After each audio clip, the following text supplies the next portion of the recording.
Hello there, and welcome to my little, well, perhaps not so little arty corner. I shouldn't call it little because that limits it, doesn't it?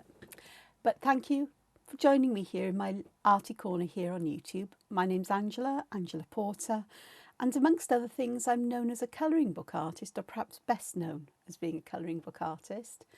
And I just love to draw. I don't only just love to draw, I love to try to inspire and encourage people to be creative through my particular skills and talents. You know, I couldn't teach you how to, I don't know, sew very well, but you know, drawing is my thing. Colour isn't so much, but we learn. You know, I'm really not, this is not me, but these other more muted colours are. So thank you for joining me, and I'm just going to say thank you so much if you've subscribed to the channel. I appreciate that so much. If you're new here and you haven't subscribed, please consider doing so. It means so much. And thumbs up, lovely comments, sharing videos and so on is a great help to me as well. And I appreciate that so very, very much. As well as shout outs, especially if you're sharing work that's perhaps been inspired by me. Just give me that little mention as either Angela Porter or Artwyrd. So that would be fantastic. So I have just finished inking in the last couple of templates for Fanciful Birds. I'm having a complete break from colouring templates until I do the one for the Facebook group for Thursday. And I'm just going to indulge myself in art that doesn't stress me. Not that colouring templates do, but there is some pressure to make sure they're just right. And I quite like doing art that isn't just right at times, and this is one of them. This is relaxing and changing the pace today, and having another cup of tea. And so I make no apologies whatsoever that I'm going to do another letter or two with you while I just have my cup of tea, calm down, and then start getting ready for what I'm going to do for the rest of the day, because the answer is I actually don't know. I'm at a bit of a loss now, but I'll work it out.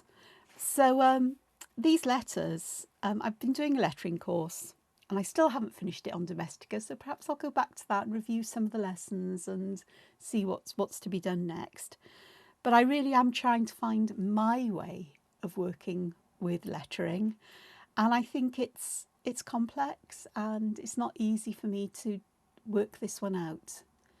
I'm wondering if I'm pushing myself beyond my comfortable realms just a bit too much into the not just the slightly uncomfortable, and this is okay because I'm learning and I'm developing, but a bit more into the oh my goodness, what on earth am I doing? Will I ever get this? Oh, I'm useless territory, which is never a good place to be.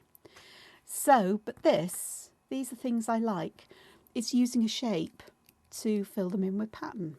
So, and I can see that I could actually use these to create words or monograms or other things. So the next letter is letter H. So I'm drawing it in roughly in pencil, and this looks like it's going to be a lot bigger than the others. And do you know what? That's okay. Sketchbook. Sketchbook is one of those phrases that can be a get out for things, can't it? That'll actually do. I'm not fussing around with this one too much. The G was a bit more awkward to do because of the curves and so on. I actually inked this in when I woke up too early this morning, and before I went back to sleep, which I did. Not an easy sleep. I was very much in and out of sleep and not doing very well with it, but we got there. And so I've got no idea what it looked like until I saw it now.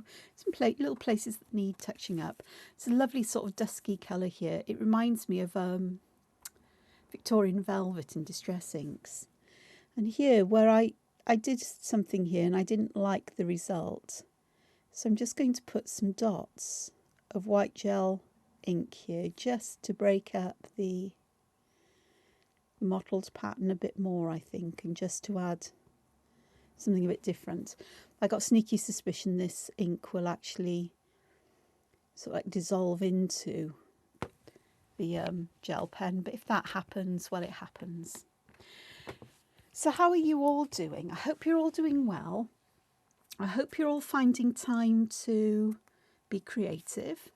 However creativity happens for you and works for you. You know, we're all different, aren't we? And we all find our own way of doing things.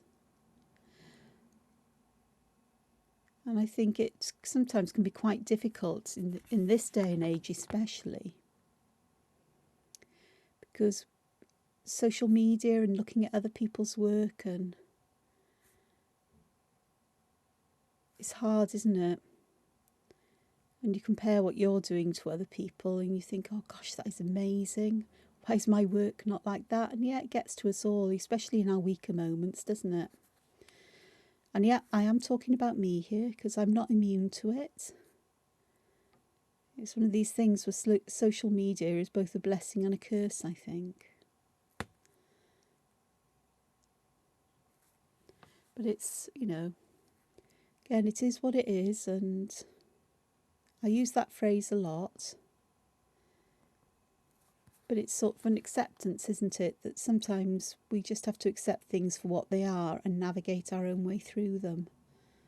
And for me, it's just trying to remember that just because somebody's work perhaps looks more polished or is done in a way that is different to mine, it doesn't mean that mine's any less valid. As creating art is a very personal kind of thing, isn't it? We're expressing what we like, what interests us, what motivates us. Some artists, they create art that challenges our perceptions of the world, questions our beliefs or our, ethics or political stances or whatever. And others just make art that is pretty or shows worlds of the imagination or is very abstract or is beautifully rendered very hyper-realistically, so that their drawings or paintings or work, you have to look at it twice to think, hang on, is that a person? Is that a thing? Is it so real?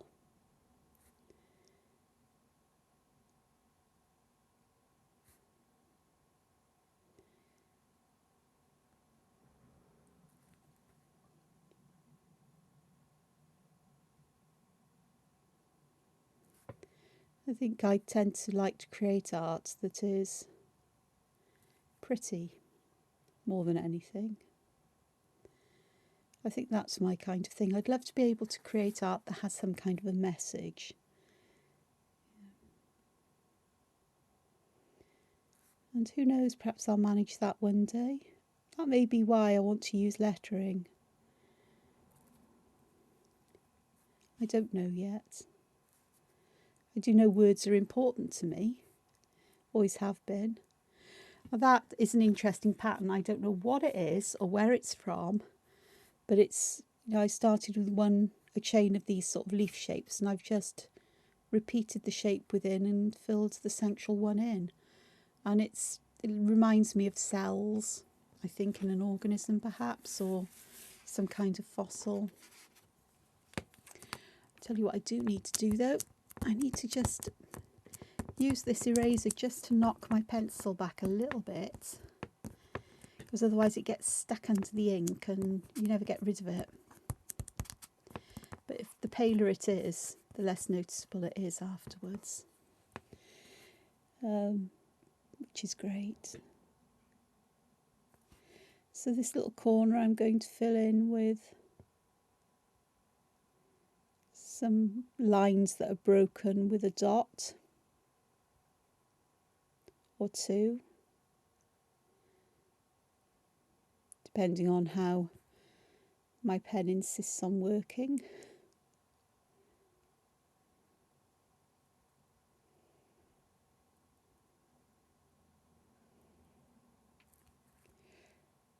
So it is nice to get sort of like all the templates done and inked in for a colouring book. And it does take quite a bit of time to do each one, because they're They're rather large, and I work quite detailed, nowhere near as detailed as this. I have to leave plenty of space and not have tiny spaces for people to colour in and so on. Whereas for me, I just think, yeah, I'm going to go for it. I like that. But it's making sure that everything is correct and that there's no big mistakes or something hasn't been left out and so on. But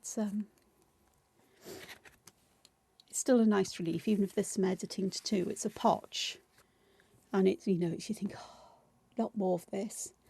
But it's quite nice. But they're not quite finished because I'll have a couple of templates that have to have colour added to them as samples for the book. But I'm not going to be deciding that.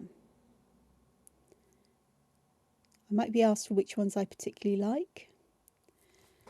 And so I think one of the last ones I've just done I would like to do. But let's see. So I'm not really thinking about what I'm drawing here in some ways. You can tell that because when I'm just working instinctively, arches tend to appear of their own volition. It's a shape I particularly like. In fact, I particularly like what's happening here because it seems that I'm bending these outer lines in a little bit so I get this kind of ruffled edge. I hadn't noticed that. I quite like that. And do I want to add any pattern to these? I think I might do something really, really simple. I'm just going to put rows of dots close to each one, and then perhaps another row with the dots more widely spaced. That's hopefully that might get some kind of shading in. I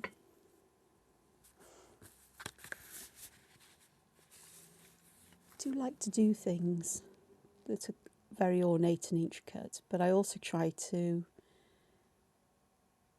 not just suppose get a balance of ones that are a little less intricate and ornate, more white space in them.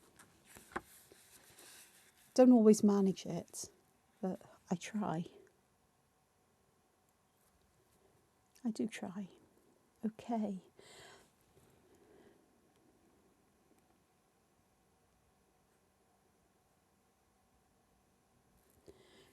You think that's an arch? It's not going to be.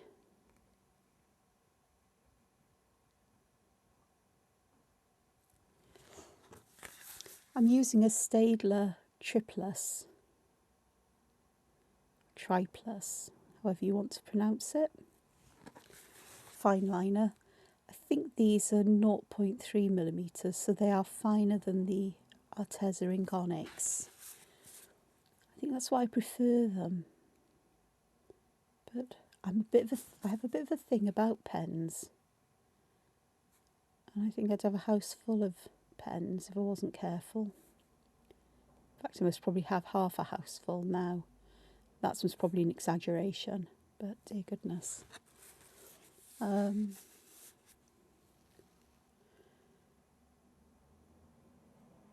I do like these because of the fineness of them. And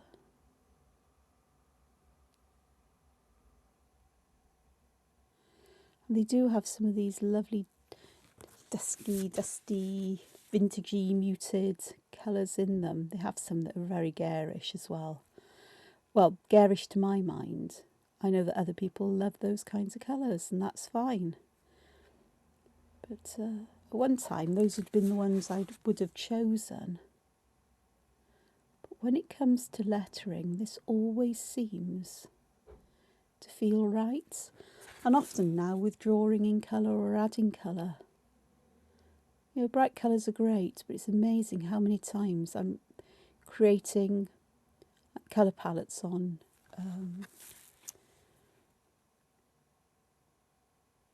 I use Clip Studio Paint for all my digital art now.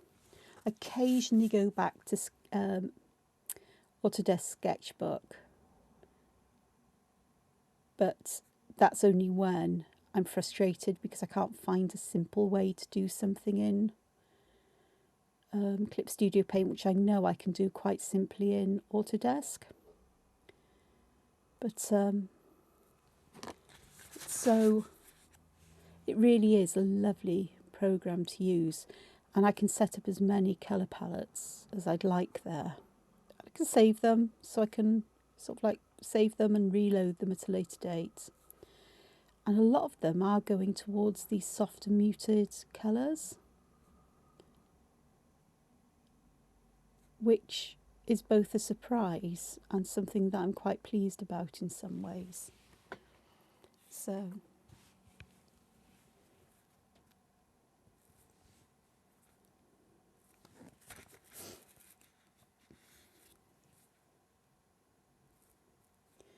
I also like to work in monochrome like this, much more than using lots of colours. I have to say, I know I'm going to be using lots of colours when I ink in these colouring templates. I'm just going to fill in some tiny little gaps there which help to separate these particular motifs, motifs out.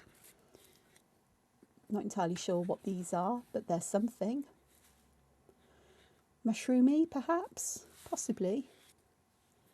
Okay, let's add something that's a little bit different to these to start changing the shape. So instead of having lots of these like frills around the edge, just go for something that's perhaps a little bit smoother, like so. And perhaps having the lines a little further apart. So we're transitioning from one kind of thing to another. Possibly. It's just adding some line thickness just to help to separate them out as well. And perhaps I'll put another one over here. It's going to be interesting. I will put a line right on the edge of the H.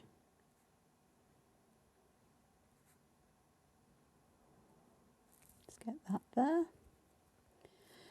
I think I'll think about that. I was going to fill that space and this one here with dots, but I realised if I do that here, everything's just going to end up looking samey. So I think I'll leave that and let the line, you know, sort of like your eye go, oh, hang on, there should be a line there to create the H. And here I'm going to add one here.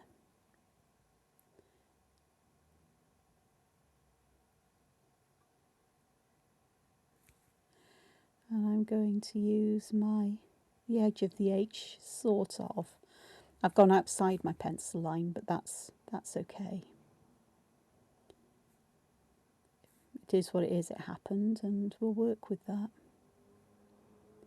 Another one of these, and again I'm going to thicken the line to the left, and where it goes, almost like it goes under. And just giving some volume there to that. So I've got those, and that's beginning to put a lot more lightness in. Okay, I do want to add some foliagey kind of stuff.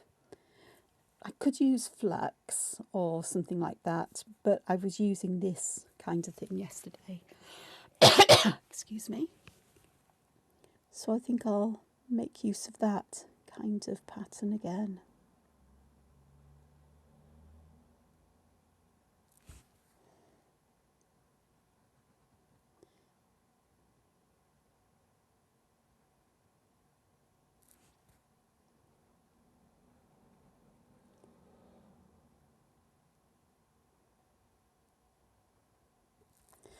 Oh gosh, I just remembered I must email my accountant. I've got to go and pick up my accounts, and tomorrow is the best day for me. I haven't got time to do it today. I avoid travelling in the rush hours if I can because it's horrible. So But tomorrow, because I finished the book and so on, there won't be the time pressure on me.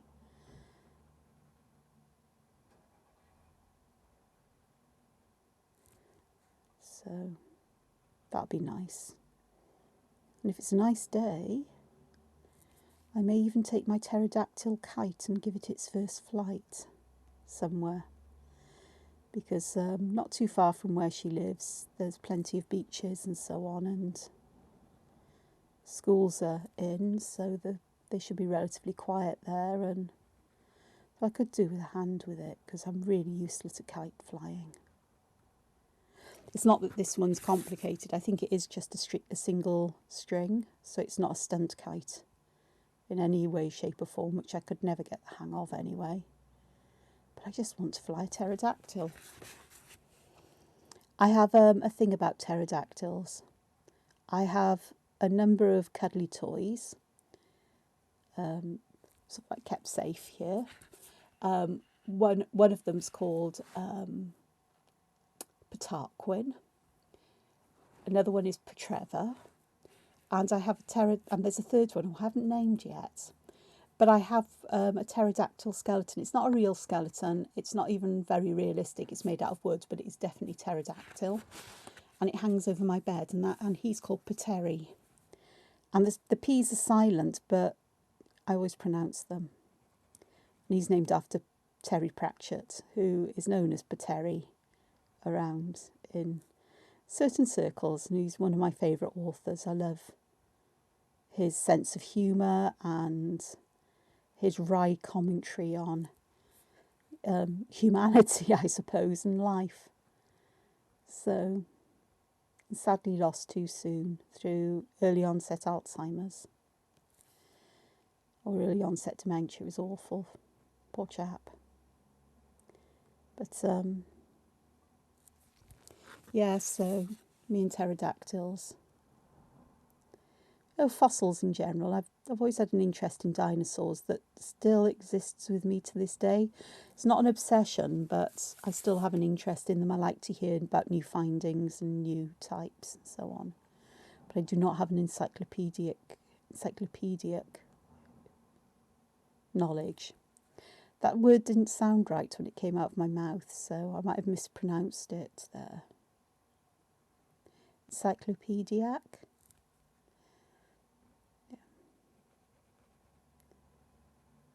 An encyclopedia like knowledge of dinosaurs and so on. But yeah,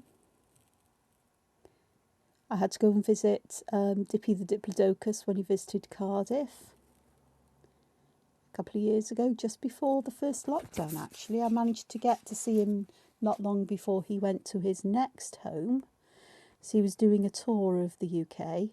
He's a famous Diplodocus that resides in the Natural History Museum in London, and was doing a UK tour as some kind of anniversary celebration. I can't remember what the anniversary was, but I did get to see Dippy, and it was lovely.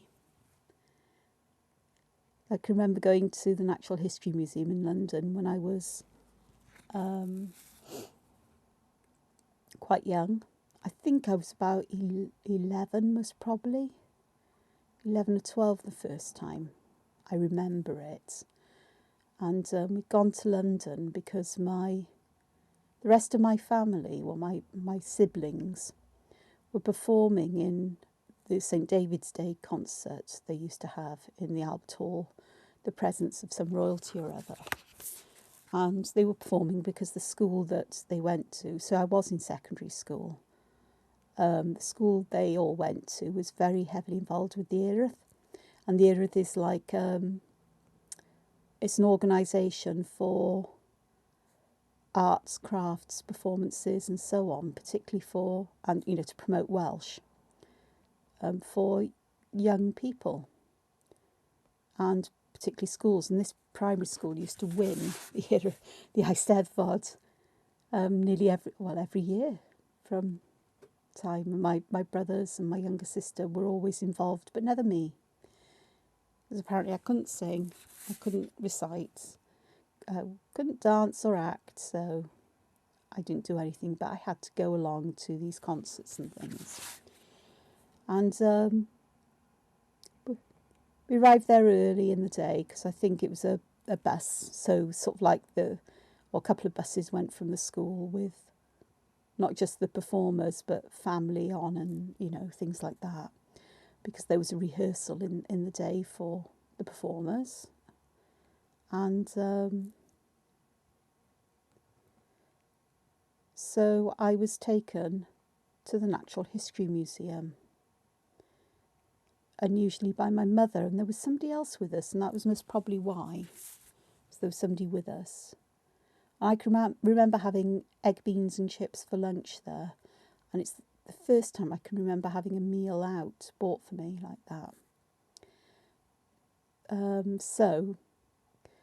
But you walked in to the entrance hall there, and the first thing you saw was this enormous Diplodocus, Dippy, and then other big dinosaur statues there, and it was absolutely an amazing place.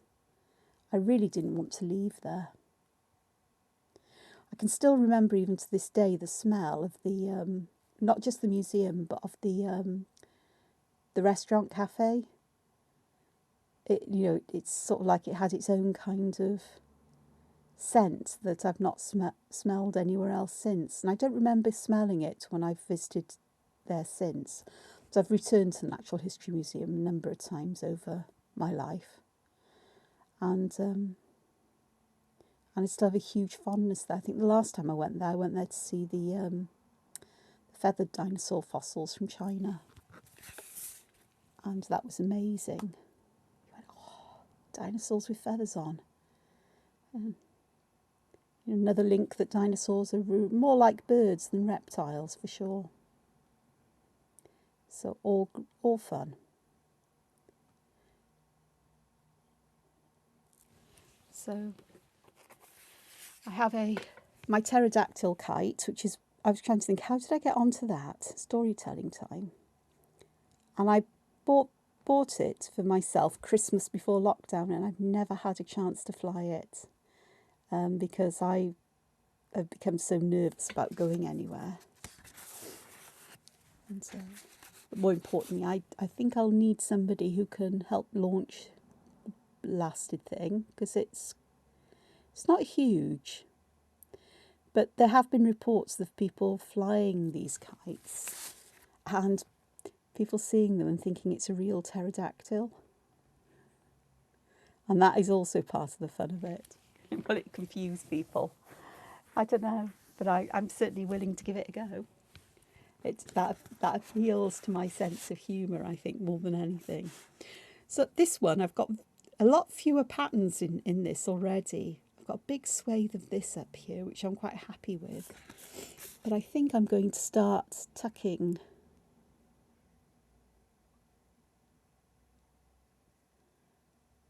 perhaps a couple of these more open ones in.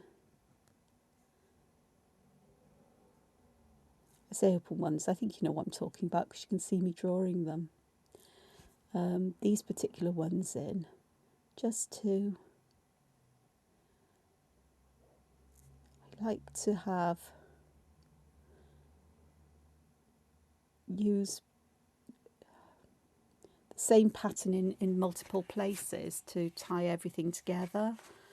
I may not use every pattern more than once, but certainly some of the key ones I like to use more than once, or ones I want to be, not a focal point, but ones that are able to tie the whole design together. So for example, in the letter G, which you can see, I've used Diva Dance there a couple of times, and this kind of pattern here, and you can see that in other parts that I repeat patterns, but not all of them necessarily. And gives a coherence. It makes it feel that these things kind of belong together, that they are deliberately put together for whatever reason. In this case, it's simply because I like them, or because this is what I want to draw today. This H is turning out to be really interesting. Excuse me sniffing.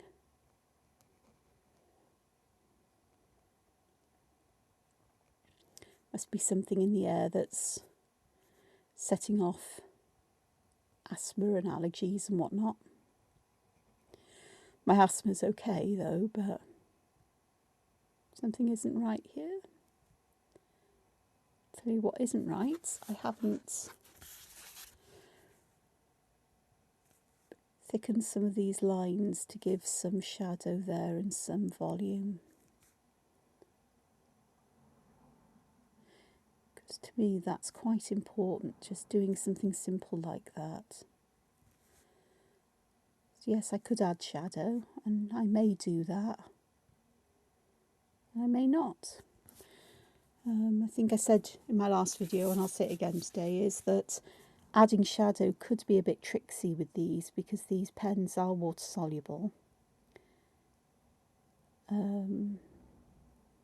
So I'm limited in the media I've got, seeing as I gifted a lot to a friend who needs a lot of help and support at the moment. And art is wonderful therapy in one way or another. So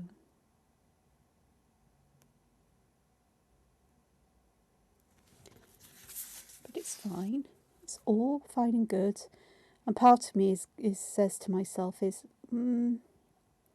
scan it in and add the shadows digitally, because then if you muck up, it's easy to correct what you've done. So that may be an option for me. Of course, I can print out what I've done as well, if need be. Because part of me thinks, well, wouldn't it be fun to collage these letters? And it could very well be a lot of fun, I think.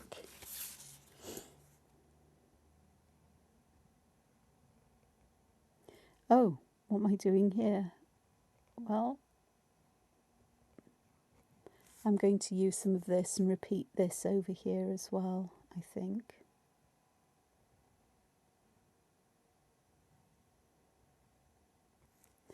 Because it's quite a dominant kind of pattern over the way there. And I thought it would be quite nice just to have it appearing over here somewhere. I don't actually necessarily think like this. So I don't think in words. I have to, when I speak my thoughts out, you get them in words. So you're getting my thoughts here. But I didn't actually think that, but I know what, yeah, ultimately it's my thoughts, but by speaking out I become aware that I am thinking, just not in words. There's two kinds of self-talk thinking styles. One is where you think in words, and the other one is where it's very abstract, and sometimes you think you're having thoughts and ideas or understandings out of the blue without sitting and, thinking things over and, mulling over things and having a lot of thought going on in your head. I'm the latter, more often than anything else.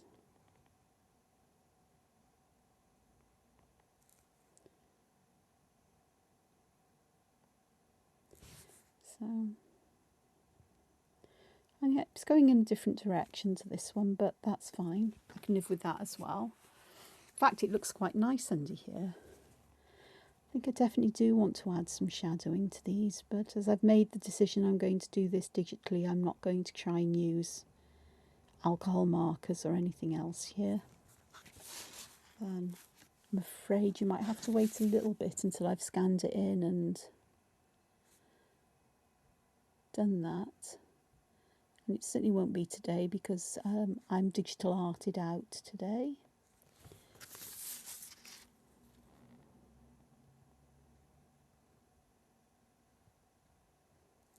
The other thing that will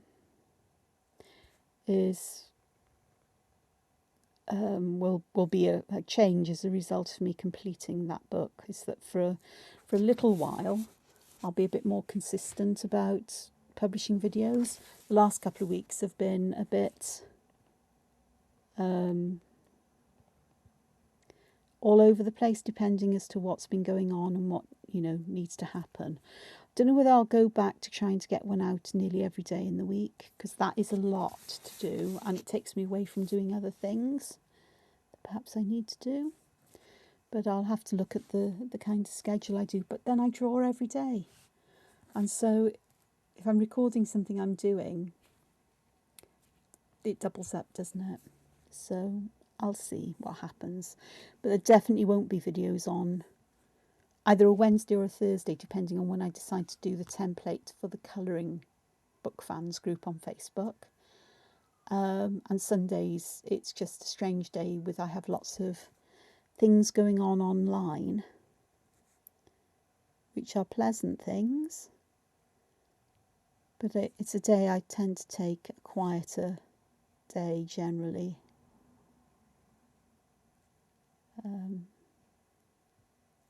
Partly because of that, but partly because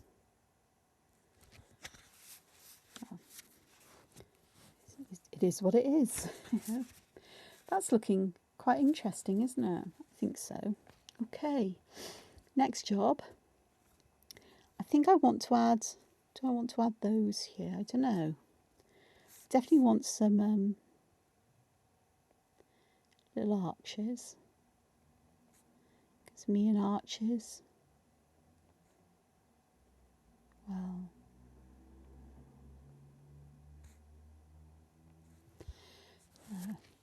and perhaps this time, instead of adding those dots, I'm just going to put some simple shading in them with lines, textures, or mark making.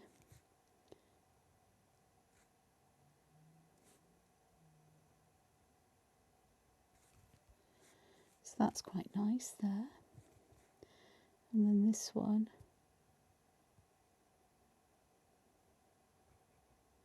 perhaps I'll just put some little blocks in. And this one here, I'm just going to fill in like that. So we've got something a little bit different there than over here.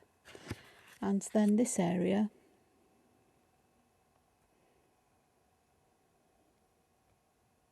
I'm going to add some of these more spiky.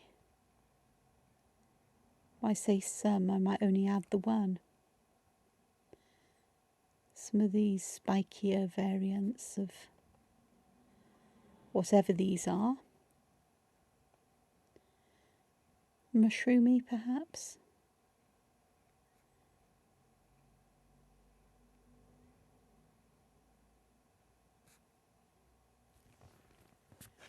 I actually don't think I want to do any more than that in many ways. Perhaps another one.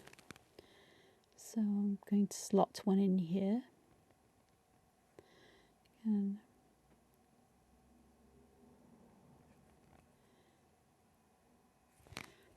so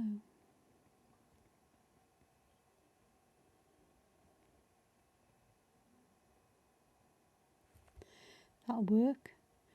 So I am weighting these lines to the left and the bottom. So weighting is just adding ink, thickening the line. And with these kinds of light and fine liners, like many pens, that when you go over them, the intensity of colour does get darker. So with these, you're not just adding a thickness of line, you're adding more ink and you're making the colour more intense as well, which is a useful thing. Okay, I'm not going to get another one in there, but I think what I might do is add a couple of these round the edge here, these being these loopy leafy things. That one spills out a little bit, but I'm fine with that, because I often have things spilling out, don't I? It's often little fronds and little bits like this, but these will be okay. And I think I need another loop there just to finish the corner off. Here I've got lines going vertically, so over here I'm going to fill this space in with lines going horizontally, but I'm not going to break the lines, but instead I'm going to use different thicknesses of line to create a pattern. To fill this in with that as a pattern or a texture. Just really simple stuff. A bit like striped pyjamas comes to mind with this. There we go. A bit wonky on the edge, but overall, there we go.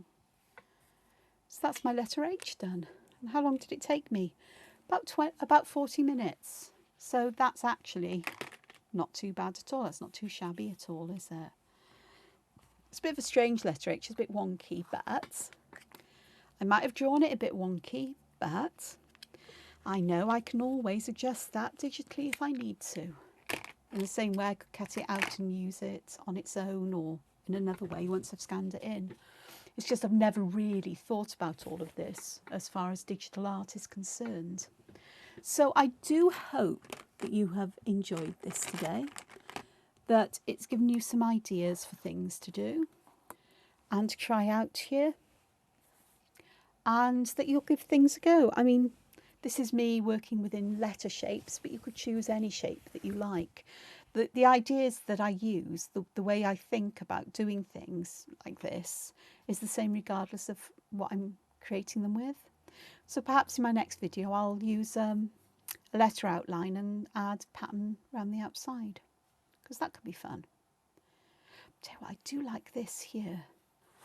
This just keeps attracting my attention here, and this one up in the green, the slightly smaller version, because you've got that much more open space there, and I've created that open space in my H with these particular motifs where there's not a lot of ink in there.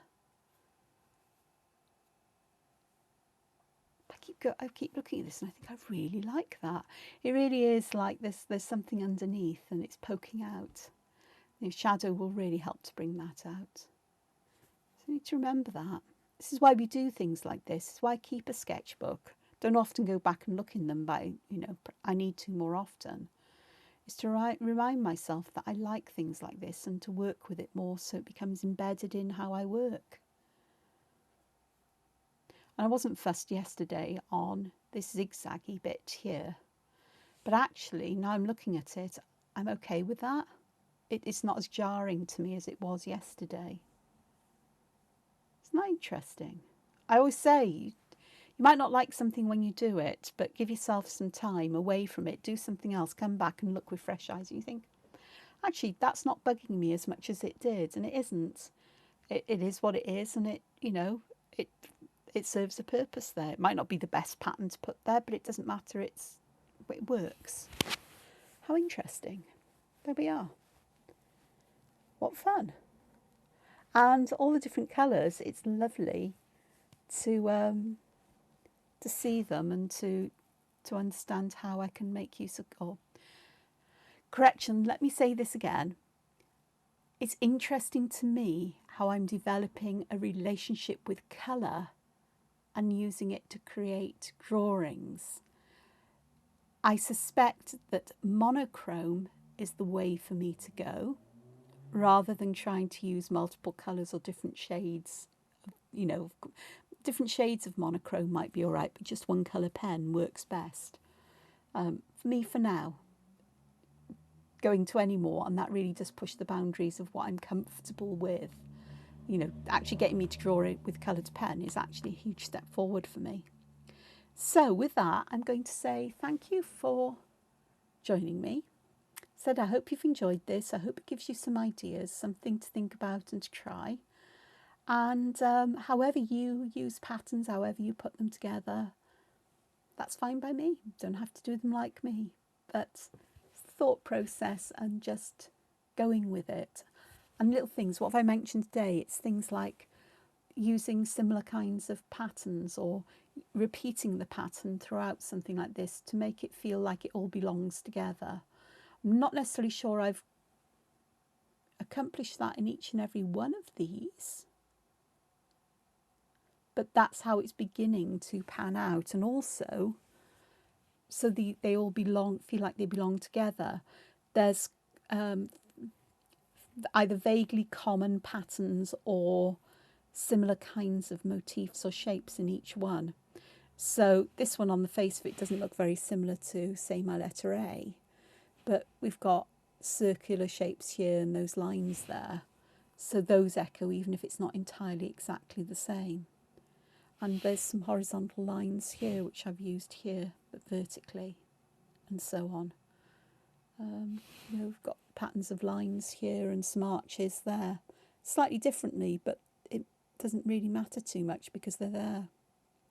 So that there's sort of these common themes throughout everything, which marks it as, well, this has got to be an Angela Porter because only Angela Porter does it that way.